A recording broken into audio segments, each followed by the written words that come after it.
Muy bien. Bienvenidos a nuestro estudio bíblico según del Evangelio según San Mateo. Hoy día vamos a ver un tema muy interesante. Continuando, habíamos hablado de los 12 apóstoles anteriormente.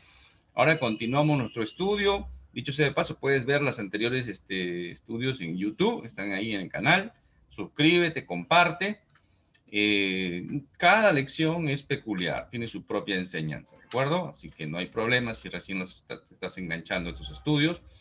Vamos a, vamos a tomar un segmento de la palabra, Mateo 10, de los versículos del 5 al 15. Estaba buscando un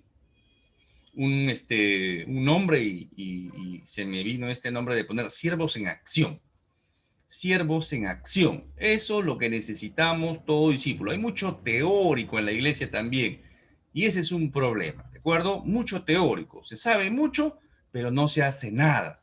Entonces necesitamos ser siervos activos. Por eso que este es genial. Y en este mal tiempo es un gran mensaje para nosotros, para la iglesia y para el que no conoce y no tiene una relación con el Señor también. A estos 12 dice, envió Jesús y le dio instrucciones diciendo, por camino de gentiles no vayáis, y en ciudades samaritanos no entréis, sino id antes a las ovejas perdidas de la casa de Israel. Y yendo, predicad diciendo, el reino de los cielos se ha acercado, sanad enfermos, limpiad leprosos, resucitad muertos, echad fuera demonios, de gracia recibiste, da de gracia.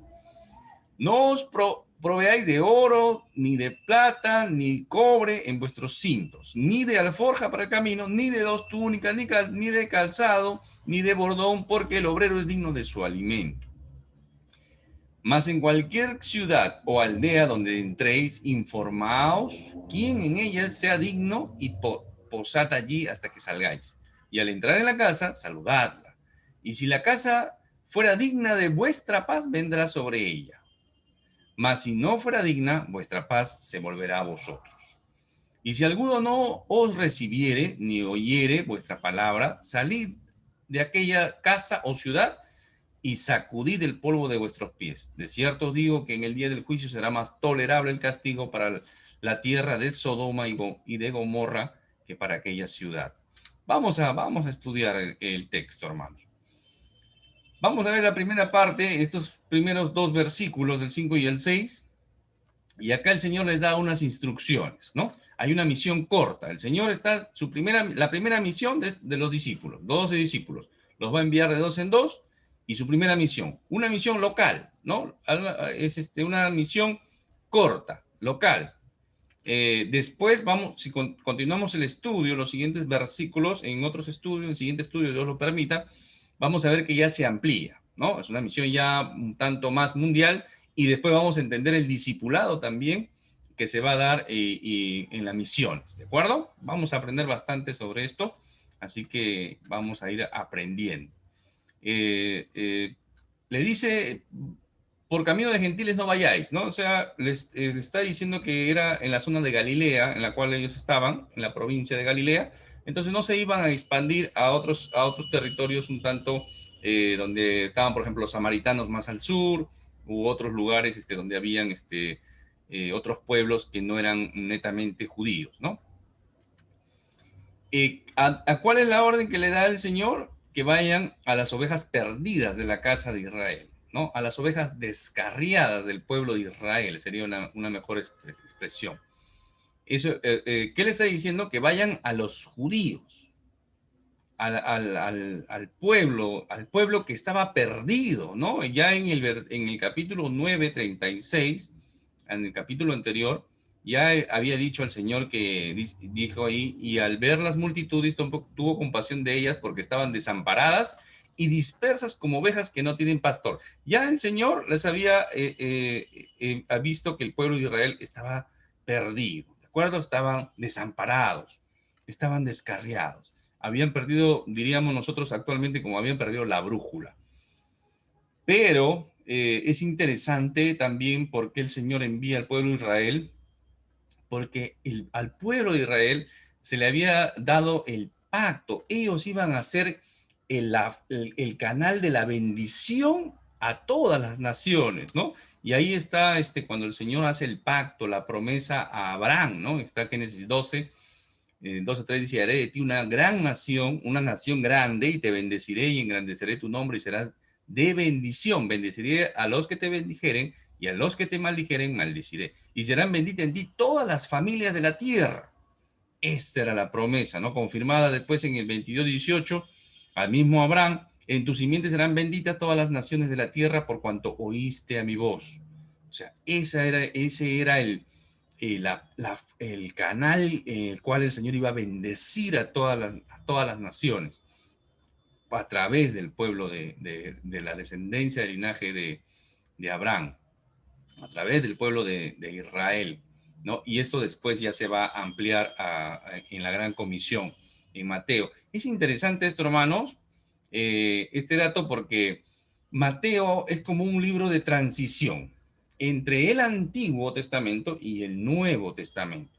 Y en este libro de Mateo vamos a encontrar cómo el Señor trae la cumplimiento del reino, ¿no? El ofrecimiento, pero el pueblo de Israel lo rechaza. Lo vamos a ver también en el libro de Hechos, que es un libro de transición también, ya entre el pueblo de Israel a la iglesia, ¿no? Hay una transición ahí y se amplía la iglesia y se arma ese paréntesis que estamos nosotros. Entonces, por eso que el Señor Mateo 28:19 dice, id a todas las naciones, ¿no? Vamos a estudiarlo, el Señor lo permita. El apóstol Pablo también contempló este orden, ¿no? En Romanos 1:16 dice, porque no me avergüenzo del evangelio porque es poder de Dios para salvación a todo aquel que cree. Al judío, primeramente, y también al griego, al gentil, ¿no?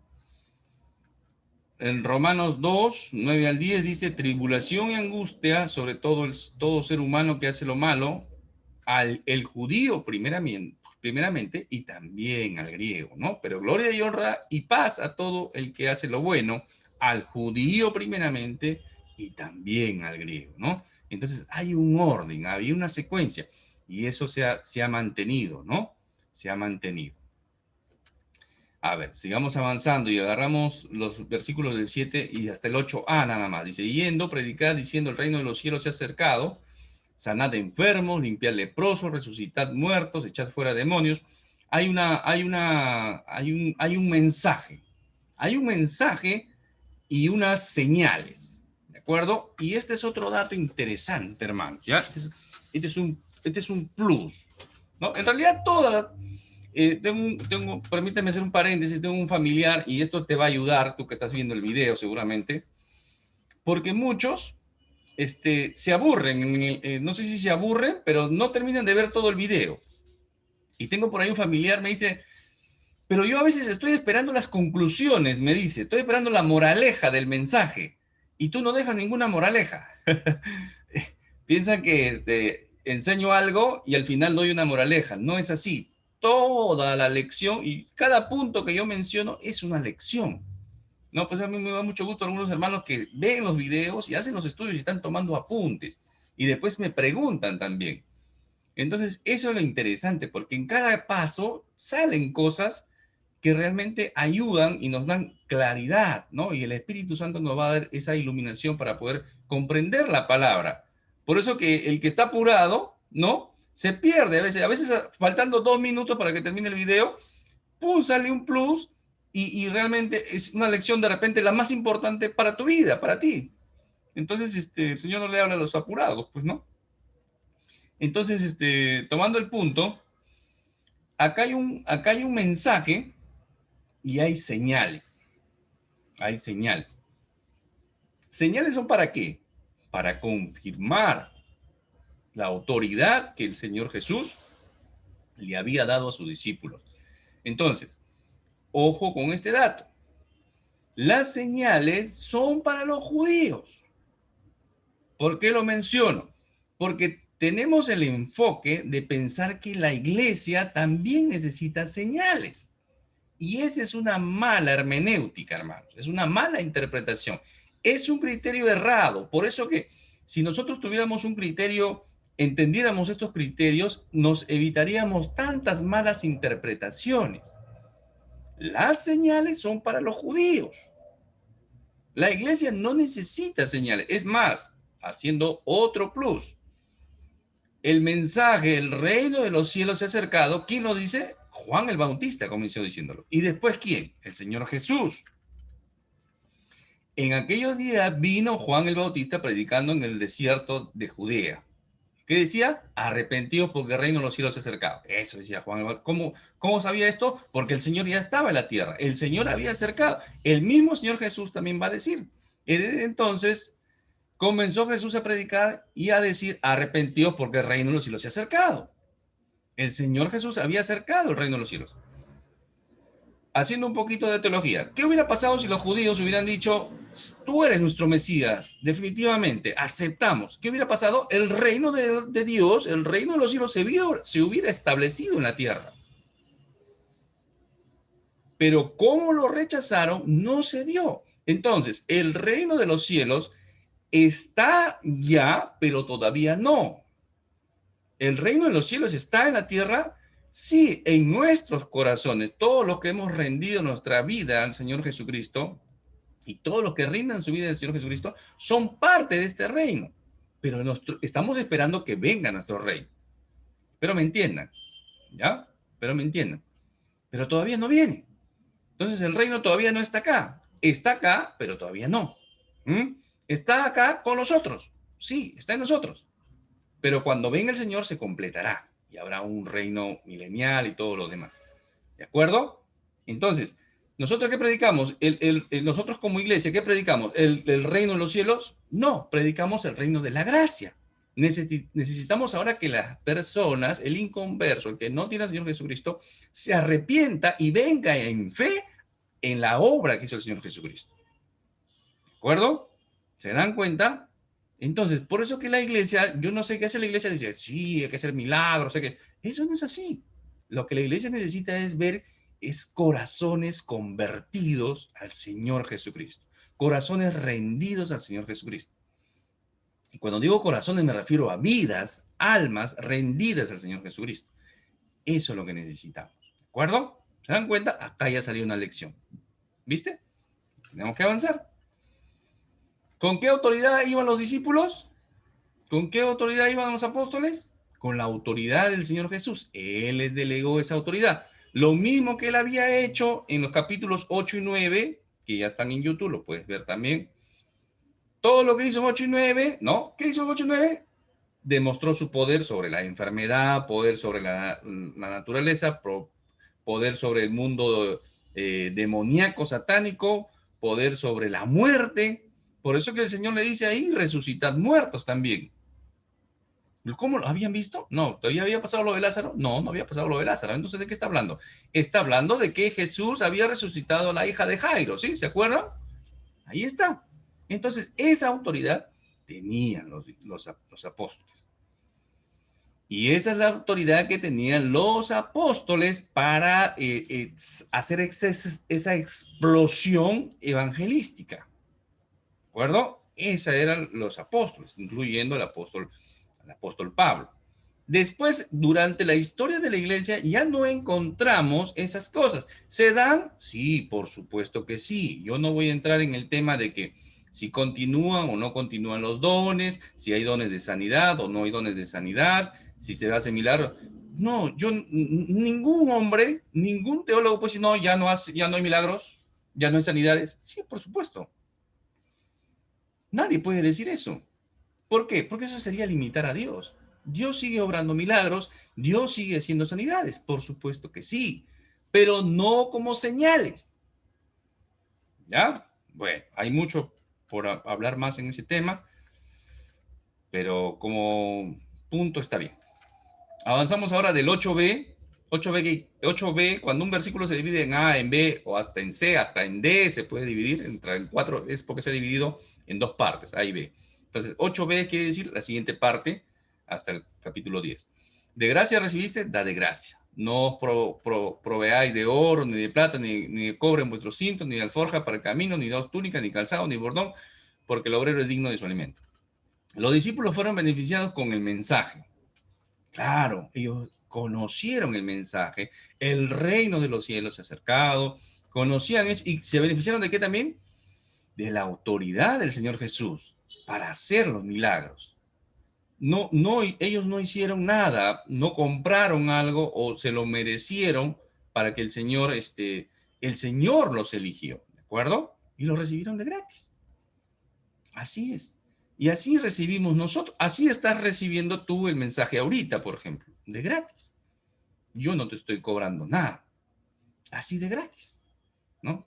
Como decía un maestro, sí, el evangelio es gratis, hermano, pero los libros cuestan, el seminario cuesta, ¿no? Pero ese es otro tema.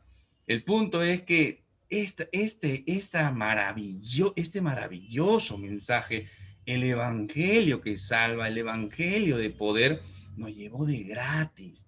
La salvación es gratis. No tienes que hacer nada, no tienes que pertenecer a una religión, no tienes que flagelarte o dejar de hacer cosas o hacer cosas. Nada de eso. Ninguna religión salva, solamente el Señor Jesucristo. Y es gratis. La salvación es gratis. Para ti, para mí es gratis. Al Señor le costó toda su sangre. ¿Se dan cuenta?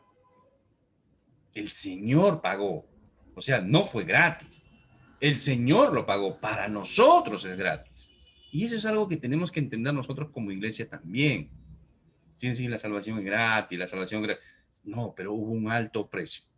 La muerte que tú debías pagar, que yo debía pagar, la pagó el Señor Jesús en aquella cruz. ¿De acuerdo? Eso, entonces es gratis para nosotros, gracias a Dios. Pero a Él le costó toda su sangre preciosa. Entonces, no, ¿qué les está diciendo ahí? Si ustedes han recibido de gratis, no lucren pues con los milagros, ¿no? De repente alguien está enfermo, sanaban y la persona normalmente que tiene que hacer, ¿cuál es el impulso? Querer pagar eso, pues, ¿no? ¿Y qué está diciendo ahí? No, no, no. Ustedes no cobren, no cobren, sino ya se vuelve un mercantilismo, se vuelve algo ya profano, se vuelve algo, pierde la esencia de lo que realmente es servir a Dios y recibir de gratis y dar de gratis. Se pierde. Y eso es algo que muchos, y realmente muchos, malos siervos o falsos maestros, hay que llamarlos, y hay que desenmascararlos, no hacen, ¿no? ¿Qué hacen? Lucran con los milagros. Y si no hacen milagros, los inventan. Eso hay que decirlo, eso hay que decirlo. Una hermanita me decía, sí, hermano, pero no todos hacen eso. Sí, seguro que no todos, todos tienen una buena... Es más, a las iglesias locales deberían hacer reuniones, cultos de oración, cultos de sanidad, por supuesto que sí. Y el Señor obra milagros, por supuesto que sí. Pero hacer una campaña milagrera para lucrar, eso sí no tiene nombre. Eso sí hay que desenmascarar, ¿de acuerdo? Y se han hecho muchas estafas y han sido documentadas, ¿no? Documentadas y estos estafadores han sido descubiertos. Y lo único que han hecho después es cambiar de nombre a su pseudo iglesia o secta, ¿no? Pero bueno, no son necesarios tantas provisiones o preparativos. Todo es sencillo, nada más, ¿ya? Sencillo, no, era una misión corta, nada más, era un ejercicio. Yo he puesto ahí, era un ejercicio, un calentamiento, ¿ya? Vayan ustedes, vayan, pruébense, ahí en la cancha, como se dice, ¿no? El sustento debía venir de forma responsable de quienes estaban siendo ministrados. La gratitud de la persona, ¿no? Alguien que está recibiendo un beneficio. Cuántas veces las personas pagan por algo tan banal, por algo tan vacío, ¿no? Hace poco hacía unas comparaciones, ¿no? Las personas pagan para ir a conferencias, a seminarios de autoayuda, de autosuperación, de psicología, de todas estas cosas para sentirse motivados o buscar el éxito, etcétera, etcétera, al éxito a la luz del mundo, ¿no? ¿Cuánto pagan? Pero sin embargo, cuando alguien le presenta el Evangelio, que salva su alma, que le da vida eterna, le da vida abundante, son mal agradecidos. son malagradecidos. Y esto hay que decirlo también. En la iglesia también, muchas veces se hace acepción de personas, ¿no? Va a venir el predicador de Estados Unidos, de Australia, de Inglaterra, de Holanda, ay, ¿quién lo puede tener en su casa? Y todo el mundo lo quiere tener en su casa y que venga para que lo agasajen, lo llevan, le hacen un city tour, lo hacen, ¿y está mal eso? No, no está mal, y está bien. Lo que está mal es cuando dice, van a venir unos siervos de provincia, del interior, a capacitarse acá a Lima porque quieren llevar la palabra de Dios a sus pueblos. ¿Quién los puede tener en su casa? ¿Quién los puede ayudar? ¿Quién los puede acoger por estos 3 días, 4 días, semana, lo que dure el Congreso? Y nadie levanta la mano. ¿No es hacer eso acepción de personas? ¿En la iglesia del Señor? Bueno, ahorita vamos a ver un puntito. Dice, aunque no cobren, sí reciben la hospitalidad, ¿de acuerdo? O sea, su sustento, su comida, ¿no? A veces en provincia, a veces la gratitud de la gente, tampoco no le puedes... cuando hay un tema de dinero, de un tema de que se puede lucrar, eso sí, pues, ¿no? Al igual que Eliseo con Naamán, ¿no? Y su siervo Gesi, que no le recibió nada a Naamán, ¿no? Pero después hay una historia, está en el Antiguo Testamento. Léanlo, ¿no? Cuando Naamán le pasa la lepra, porque quería lucrar, y le había dado el consejo, le sanó de la lepra, le dio el consejo que se vaya al río Jordán, ¿no? Y no le recibió nada, muy le había cofres de oro, ropas elegantes, carísimas, pero él no le recibe nada el profeta. Y su siervo sí, ambicioso. Hay una historia interesante. Pero en el caso, por ejemplo, a veces en provincia la gente su gratitud, ¿no? Te regala yuca, camote, gallina, ¿no? Para tu sustento podría ser, pero no para lucrar, ¿de acuerdo? Hay que entender eso. Acá está el pasaje bíblico, casi no sé, casi muchos no leen este librito, es un solo capítulo. Dice el apóstol Juan, querido amigo, ¿le eres fiel a Dios cada vez que te pones al servicio de los maestros itinerantes que pasan por ahí, aunque no los conozcas? Ellos le han contado a la iglesia de aquí de tu cariñosa amistad. Te pido que sigas suplicando las necesidades, que sigas supliendo las necesidades de estos maestros, tal como le agrada a Dios. Pues viajan en servicio al Señor y no aceptan nada de los que no son creyentes. Por lo tanto, somos nosotros los que debemos apoyarlos y así ser sus colaboradores cuando enseñan la verdad. ¿Quién debe apoyar al hermano, al pastor, al siervo, al seminarista, al que viene a capacitarse, al que quiere llevar la palabra de Dios, al misionero? Nosotros, la iglesia. Eso es lo que le agrada al Señor.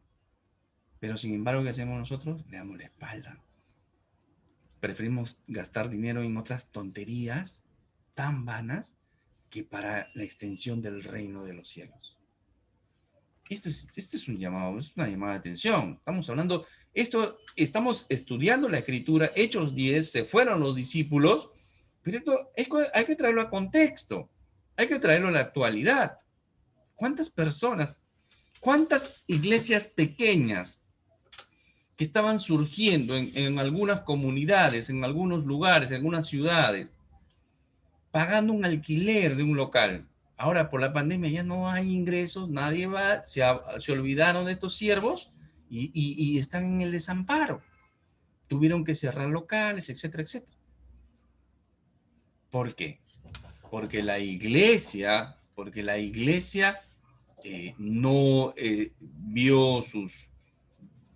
vio realmente por ellos, ¿no? Bueno, avanzamos ahora del 11 al 14.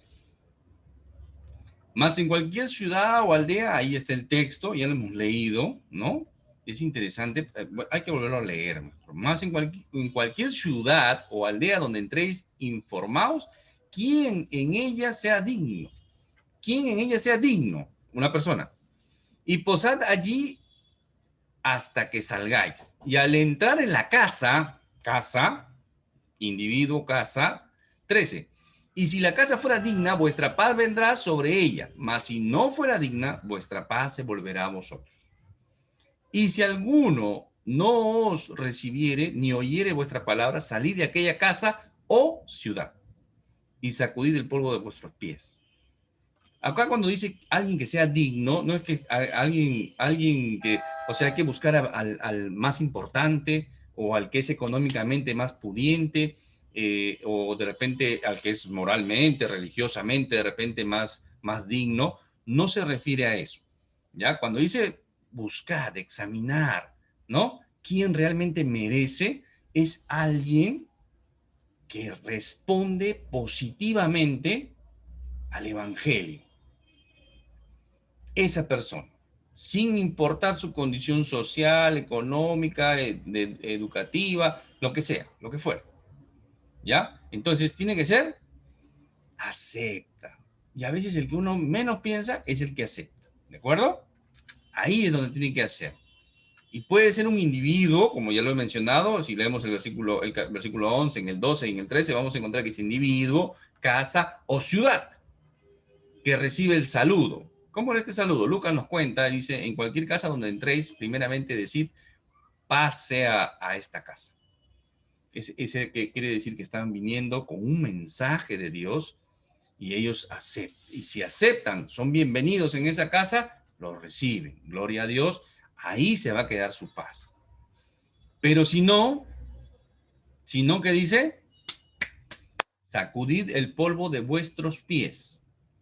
Era una señal, ¿no? Los judíos tenían eso cada vez que iban por pueblos gentiles, ¿no? Ellos sacudían sus sandalias para decir que, bueno, no están llevando ningún tipo de contaminación a donde están entrando a su tierra, ¿no? Entonces, en este sentido, ahora la señal es diferente. Quien no acepte su paz, este era un símbolo de juicio. Este era un símbolo de juicio. O sea, sacude el polvo de tu pie, ya no es un problema tuyo, es un problema de ellos. Y esto lo va a hacer el mismo apóstol Pablo también. Ahí está en Hechos 13, 50, 51. Pero los judíos instigaron a mujeres piadosas y distinguidas y a los principales de la ciudad y levantaron persecución contra Pablo y Bernabé. Y los expulsaron de sus límites, los botaron. Querían oírlos. Ellos entonces, sacudiendo contra ellos el polvo de sus pies, llegaron a Iconio. En el versículo 15, ya este simbolismo comienza a cobrar consistencia. Ya es un símbolo de juicio, pero ya acá el Señor dice, de cierto os digo que en el día del juicio será más tolerable el castigo para la tierra de Sodoma y de Gomorra que para aquella ciudad. Qué tremendo, ¿no? ¿Y cómo fue Sodoma y Gomorra? Consumido por fuego y azufre.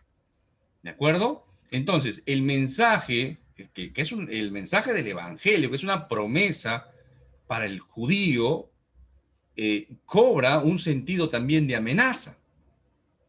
¿Ya? Es más, los que conocen la Escritura, los que alguna vez fueron presentados con el Evangelio y lo rechazaron, caen en este saco. Se aplica a este grupo. ¿Ya? Cuando alguien le ha dicho, oye, mira, necesitas arrepentirte, venir a Cristo, te da la oportunidad. Es más, están en la iglesia, pero no son de la iglesia. Les gusta estar en la iglesia, se sienten cómodos, pero no son de la iglesia. ¿Qué quiere decir esto? Están en la iglesia, pero no son creyentes. Nunca le han rendido su vida. Les gusta, se sienten motivados y siguen su vida como si igual, perdidos en la podredumbre, en la oscuridad, en la maldad, haciendo lo mismo. Ellos creen que son salvos porque están en una iglesia y eso es un error. Y hay que decirlo también. ¿De acuerdo? Entonces, ellos tendrán también mayor responsabilidad. Es más, en Mateo 11, 20, 24, el Señor Jesús, claro, dice, ¿no? Entonces comenzó a convenir a las ciudades en las cuales había hecho muchos de sus milagros, porque no se habían arrepentido, diciendo, ay de ti Corazín, ay de ti Betsaida, porque si en Tiro y en Sidón se hubieran hecho los milagros que han sido hechos en vosotras, tiempo a que se hubieran arrepentido en silicio y en ceniza. Por tanto digo que en el día del juicio será más tolerable el castigo para Tiro y para Sidón que para vosotras. Y tú, Capernaum, que eres levantada hasta el cielo, hasta el Hades serás abatida, porque si en Sodoma se hubiera hecho los milagros que han sido hechos en ti, habría permanecido hasta el día de hoy. Por tanto, os digo que el día del juicio será más tolerable el castigo para la tierra de Sodoma que para ti. ¿A quién le dijo eso? A Capernaum, ¿no? A ti, Capernaum. Y tú, Capernaum. Capernaum era el centro de operaciones del Señor Jesucristo. Cuando va de Nazaret, se va a Capernaum, ¿sí o no? Y ahí el Señor hace esa explosión evangelística y aún así Capernaum no... Y viene un juicio. Y hasta ahora, ¿no? Ya esa ciudad no existe. Existe una ciudad cercana ahí, pero la original ya no está. Pero aún así no está hablando de la ciudad propiamente dicha, está hablando de las personas. ¿De acuerdo? Y es interesante porque todo creyente, ¿no? Todo cristiano se sabe de memoria, la gran mayoría, creo yo, se sabe de memoria Juan 3:16, ¿no? Porque de tal manera amó Dios al mundo que ha dado a su Hijo unigénito para que todo aquel que cree no se pierda, mas tenga vida eterna. Qué bonito. ¿Es un mensaje de amor? Por supuesto que sí. ¿Es un mensaje de salvación? Sí, por supuesto que sí. Porque el 17 va a decir que el Señor no ha venido para condenar, sino para salvar. ¿Sí o no? Claro, entonces ese es el Evangelio, un mensaje de amor, un mensaje de salvación, para que todo el que él crea no se pierda, mas tenga vida eterna. Bonito, correcto, evangelístico, válido. Así es. Pero dos versículos, solamente dos versículos más adelante, dice lo siguiente: el que en él cree no es condenado, pero el que no cree ya ha sido condenado. Ya ha sido condenado porque no ha creído en el nombre del unigénito Hijo de Dios. Ese es el punto, hermanos. Esa es la otra cara de la moneda. Por eso que es importante que la persona le rinda su vida a Cristo. Rinda su vida a Cristo, que acepte el Evangelio. El Evangelio es la buena noticia. El Evangelio es la buena noticia, que el hombre está perdido, que necesita de Dios, necesita un Salvador, y ese Salvador es el Señor Jesucristo, que Dios encarnó para morir en una cruz, para pagar el precio que tú y yo no podíamos pagar. Y no se quedó en una tumba, sino que venció la muerte. Y porque Él venció la muerte, nosotros vencemos la muerte. Y porque Él vive, nosotros vivimos. ¿Se dan cuenta? ¿Quién no quiere aceptar esta buena noticia? Los corazones duros, los duros de servir, los que tienen el corazón entenebrecido, los que se deleitan en la maldad, en el goce, en los placeres, en el mundo, en hacer lo malo. Ellos no quieren aceptar esto. Y es terrible, hermano. Segunda a los tesalonicenses, dice lo siguiente. Capítulo 1, los versículos 7 y 8. Y a vosotros que sois atribulados, daros reposo con nosotros. Cuando se manifiesta el Señor Jesús desde el cielo con los ángeles de su poder en llama de fuego para dar retribución a los que no conocieron a Dios. ¿Qué más? Ni obedecen al Evangelio de nuestro Señor Jesucristo. Está clarísimo. Está clarísimo. Los que no conocieron a Dios y los que no aceptan el Evangelio. Los que no quieren rendirle su vida a Cristo, los que no quieren arrepentirse de ese camino de muerte, de vivir en maldad, de un corazón totalmente corrupto, depravado, malvado. El apóstol Pedro también lo va a decir, porque es tiempo de que el juicio comience por la casa de Dios. Y si primero comienza por nosotros, ¿cuál será el fin de aquellos que no obedecen al Evangelio de Dios? Esto es terrible. De ahí la importancia de que el cristiano lleve el Evangelio y Dios permita que el inconverso, tú que recién estás viendo este estudio, tú que no sabes nada de la Escritura, no necesitas saber la teología. Tú lo que necesitas saber es que tu corazón está oscurecido y que estás muerto en vida y que te vas a ir una eternidad sin Dios. Llámalo infierno, llámalo lago de fuego, castigo eterno, segunda muerte. Es una eternidad terrible porque Dios no está ahí. Es un castigo eterno. Pero si tú le rindes tu vida a Cristo, Él te da vida eterna. Y te puedes morir, seguramente, y te puedes morir con un virus o con lo que sea, pero vas a tener vida eterna. Porque la vida no solamente es esta vida, hay una vida sobrenatural, hay una vida, la muerte solamente es un paso, es separación. Hay algo después. Y es una eternidad.